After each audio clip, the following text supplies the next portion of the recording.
the inhabitants in the surrounding areas of Jerusalem or Jerusalem should be following and keeping these instructions right here in Isaiah chapter 62. And we're going to start at verse 6. Now, I did a live session on Meta, aka Facebook, a while ago, and it was censored. Like, they completely muted all that I said. Now, when I first did this video, it was loud. The words were able to be heard. Then I went back to it and they censored the whole video once a few people caught a whiff. So now I'm back to do it again, feeling rejuvenated because I have a question to ask the inhabitants of Jerusalem. You know, why aren't you guys keeping the instructions of Isaiah 62 verse 6 and all the way to, let's say, verse 7? Let's just deal with 6 through 7. Why aren't you guys keeping its instructions? You inhabitants over there in Arad, in Damona, Mizpeh, you over there in the surrounding areas of that domain, why aren't you doing this? Those who call yourself of the city, of the bloodline of Jerusalem or Jerusalem, why aren't you doing this? Do you care for your people that's still in captivity, or are you still trying to tell your people to leave captivity without the notion of AHAYAH being at the frontward and rearward? Which that is the word. We shall not leave until AHAYAH is at our front and our back, side to side, like he guided Masha and the Yasharites, before time. The same way, the remnant does not leave captivity until AHAYAH is at the front, the back, the side, right, left side, guiding, protecting us. That's when we leave. So is this why you guys aren't doing this such thing, but like demeaning and condemning your people that's still in these captivities, that's taking part in these pagan, holidays, who's taking part in their daily life, of doing, who's just getting by, losing faith, losing hope, waiting on AHAYAH to strike, waiting for the falling and the collapse of the dollar, but you expecting them to just pick up and just go in the middle of a pandemic. Are you not understanding? Do you know what's going on here in this so-called like in this so-called America? Really the daughter of Babylon, really the daughter of ancient Kemet or ancient Egypt, because it's built in the same fashion as we see the similarities in this diverse structured kingdom, weak and strong kingdom that's Daniel 2. Do you see what's going on? Do you know the wickedness that plays here for people to not just totally just listen to exactly what you're trying to instruct them and just leave when so much BS is going on, so much things is being said? Do you not understand the camps here with their nonsense and their idolatry? Do you not understand the men and the women within these camps, outside of these camps? Do you understand the mental strain and stress that's being put upon your people here? If you did, and you understood and you understand that AHAYAH must deliver us, and he must be at our front and back, left, right side, then you will keep these instructions right here. And what is the instructions? Verse 6. O Jerusalem, I have posted watchmen on your walls. They will pray day and night continually. Take no rest, all you who pray to AHAYAH. But y'all don't pray to AHAYAH. Y'all pray to Yahweh, Yahuwah, Yahweh, modern day names of Baal, Baalim. That's who y'all pray to. Y'all pray to that. That's modern day names of the ancient Canaanite deity. So I ask, Is there any servants of AHAYAH in the land of Yarvarashalam, in the land of Avrad, in the surrounding areas of that domain? Are there any servants who call upon the name of AHAYAH? Now, I'm not going to just sit here and say that AHAYAH won't hear you from speaking in another, for using another name out of ignorance. Ignorance means you just don't know, or you may not understand. So I'm not going to say that you calling upon them other names I said AHAYAH won't listen, because you just don't know. But trust, if you prideful at heart and you kind of know, you just choosing not to, then he won't hear you. But if there are any AHAYAH servants there, or even those in ignorance, who's trying to understand what's being said here, AHAYAH says in verse 7, give AHAYAH no rest until he completes his work. What is AHAYAH's work? Bringing back the bloodline of Yarvarashalam, or Jerusalem, from captivity, setting up the kingdom of AHAYAH, and setting up the house of Dawadah, or Dawi, and the priesthood and the temple, and bringing back his remnant, his people, establishing them as a people, a nation again. That's his work. That is his work. I mean, the heavens are already created. The earth is already created. All form structures of life, from insects to animals to trees to everything, is already here. So he already completed that. We see that in Genesis. But his other work that he must complete is bringing us back in these bloodlines.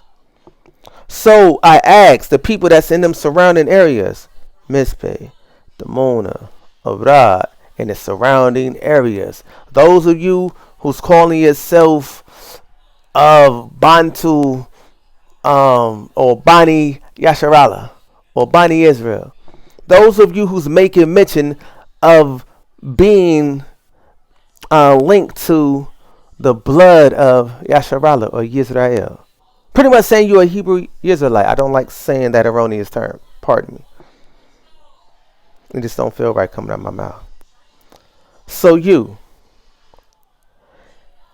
why aren't you guys doing this? Why aren't you giving AHAYAH no rest until he brings back Yarvarashalam, who is still here in these captivities? The bloodline of David, sons and daughters. The bloodline of Lawai, sons and daughters. The bloodline of Zadok, from the high priest line, sons and daughters. The bloodline of Benjamin. The bloodline of Yehoiada.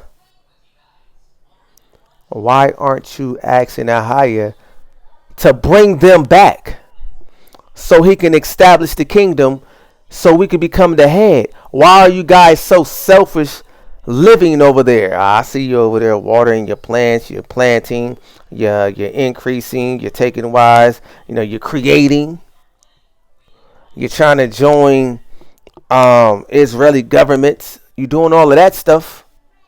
You're selling merch.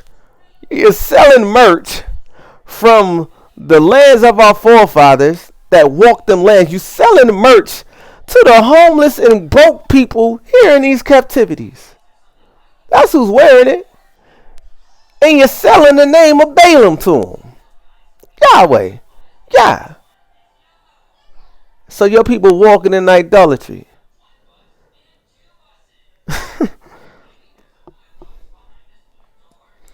You know what I'm saying? So I am asking you, when are you going to get on your job and start actually asking AHAYAH to bring your people back from these scattered places that we live abroad throughout the four corners of the earth? Why you want to be right in scripture? Why you still want to be right in certain things? Why you still got the same appetite? You still feeding off that? Why aren't you keeping this? Isaiah 62 verse 6 through 7. You can even drop to 8. AHAYAH sworn to Yarvarashalam, by his own strength, I will never again hand you over to your enemies. Never again will foreign warriors come and take away your grain and new wine. You raise the grain and you will eat it. Praise AHAYAH within the courtyards of the temple. You yourselves will drink the wine you have pressed. Why? That's so key. Because we have pressed many, especially during the true slavery days. This mental slavery and physical slavery. We really can't tell that we up under physical slavery because we think we got jobs and we making money, but they really using our strength, our intellect, and building from our heights, using us. We are still their slaves. We have a social security number. We still slaves. It's a slave number. It's so much that go into this that I don't even want to get mixed up and caught up in. So you still a slave, but that's key because our forefathers, who were growing up, in them 1600s and in that true hard south of slavery that we read about, see about, watch movies about, they were pressing and making wine for their masters, and they enjoyed none of it. Picking cotton, everything, so forth and so on, and enjoy none of it, no benefits. We built this so-called America, and we don't even enjoy the benefits of it. If we try to enjoy the benefits of it, we gotta make a blood sacrifice just to try to enjoy a piece of this little pie. A piece. You gotta give up your hiney, your butt. You gotta sacrifice a family member, a daughter, a son, a mother, a brother, a auntie, a uncle. You gotta do all of this just for a piece of what your people built. Make it make sense, people. So I ask, inhabitants of these lands over there near Yerushalayim, or if truly Mount Zion and Yerushalayim is in abroad, why aren't you people crying out to AHAYAH day and night, giving him no rest? Giving him no rest means what? Continually, always. This is what you're doing, continually. Like, you don't take no breaks from this. I don't see y'all doing that. Why aren't you doing that? Why? What's your reason?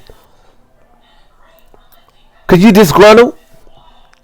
You have so much, like, obvious hatred and disdain for your own people. You can't even do that.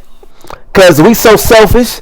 If you ain't a part of me, a part of this, I don't care about you.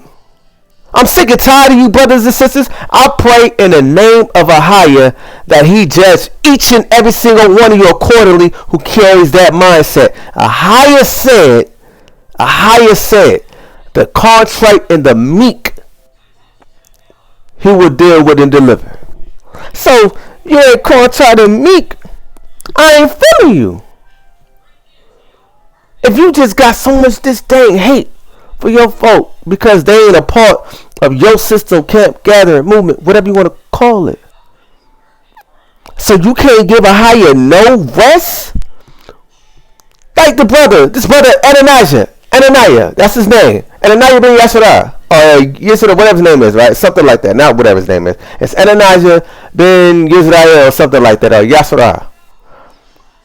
I said all of this on his post. The brother took it off. He was trying to say that the captivity that Jeremiah was talking about in Jeremiah 29, like that is our captivity here. Build houses, increase, enjoy the fruits of it. Be fruitful. Ask for AHAYAH, the better welfare of the city, and he will give it. No? How? So you was that much in disagreement with me that you erased the truth? How? How is that the arrangement here in this captivity when we're under the curse? The curse blocks all of that. There's no prayer to AHAYAH for a better welfare under the curse. No, that's not the case. There's no building here. We can't build here.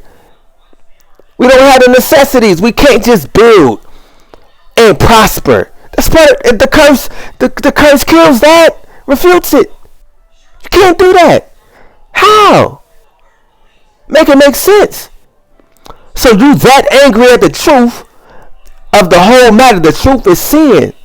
We see the curse is alive and living. The pandemic is here. It's alive and living. So there's no way that we can just sit up here and build houses, build like plant gardens, be fruitful and multiply when AHAYAH is decreasing us as we speak. Just like I mentioned to the brother, I said we are more so living in the times of Jeremiah 30, the next chapter over. Right? And the bottom half of it, when AHAYAH starts to speak, that he says that as he is completely getting rid of the nations before us, he is not going to completely leave us altogether unpunished. Read that for yourself. That's Jeremiah chapter 30. Read it. The first part of Jeremiah is talking about AHAYAH's blessing, what he's going to bestow upon us, what he's going to do after the fact of bringing down the nations and bringing us back, setting up the seed of Dawidah or Dawi. Because that's when you get to that verse 9, 31, Jeremiah 30, verse 9, talks about the seed of Dawidah. Right. And that hasn't taken place. And the things that he's going to do. And you can't say that's Zerubbabel, because Zerubbabel did not even fulfill none of that. His kingdom wasn't even his kingdom. His kingdom didn't even prosper. He took a while to even build the temple of AHAYAH. They chilled out and did some whatever and left the city how well and left the temple how AHAYAH had to get on them. Like, dang, like you doing everything else except for building my temple. So that ain't this seed of Dawidah. The seed of Dawidah is trying to get that temple built and get that going and get the honor and receive the honor and exaltment from AHAYAH for doing so. Zerubbabel didn't do that. Clearly, if you read it, you will see he didn't do that. It's that simple. So I asked this brother on this video, probably never hear it, but I'm asking this brother, why would you delete the truth and continue to have the people living in a lie, fulfilling that you not even crying out to AHAYAH to bring us back? So just to live comfortable in your situation and build when AHAYAH is bringing destruction and he is purging? Come on. That's making a people trust in a lie to be, what's the word? Idle, lazy. Just sit and like be lazy with the true word of AHAYAH. Not just lazy in the physical, but lazy in the word of AHAYAH. Like, okay, this is all we got to do. No, that's gonna get them killed. Like I posted more on this post, I said what we need to be doing is Isaiah 53 verse 10. That's talking about the seed of Dawidah and the house of Yasharallah. We should be making a guilt offering unto AHAYAH. What's a guilt offering? Go ahead and read about it in Leviticus. It talks about what a guilt offering is and what you're supposed to do with that. We have no temple, we have no priesthood, so we can't present the guilt offering how it says in Leviticus. So how are we supposed to present the guilt offering? We're supposed to present the guilt offering how Hosea chapter 14 verse 1 and 2 says for us to present the guilt offering. Go read it for yourself, no matter what version. If you need clear and more understanding of the versions, go into NASB, go into NLT, New Living Translations. You can even go into Easy Read, but I don't suggest that too much. You want to go into Hebrew, go into Hebrew. That ain't our Hebrew, but still go into Hebrew. Still gives the same definition and instructions that we're supposed to be doing. It should tell you that we should ask AHAYAH to pardon all our iniquities